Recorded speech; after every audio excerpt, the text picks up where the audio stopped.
it's open to any stream.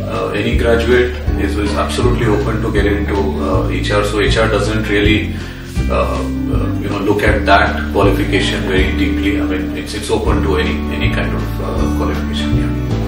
There are a couple of options which come to you when you're passing out of your MBA. One is to do line HR, which is a typical HR operations job, and that could involve recruitment, it could involve training, it could involve employee engagement and what have you.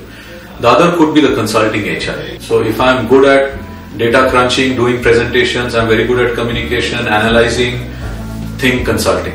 But if I'm great with people, interacting with them, knowing them, engaging with people, motivating them, then think line HR.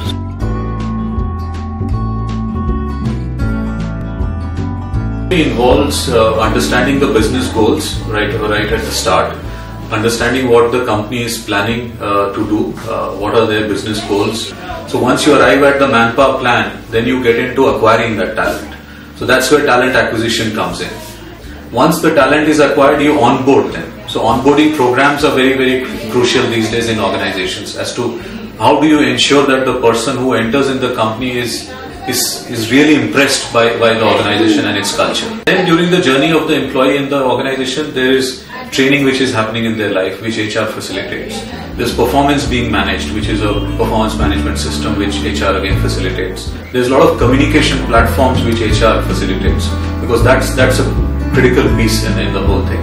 HR also facilitates the whole culture building of the organization.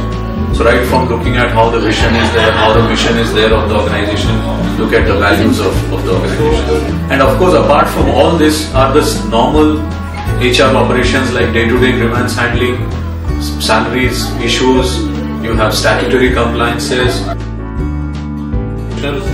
You need to have a passion for people.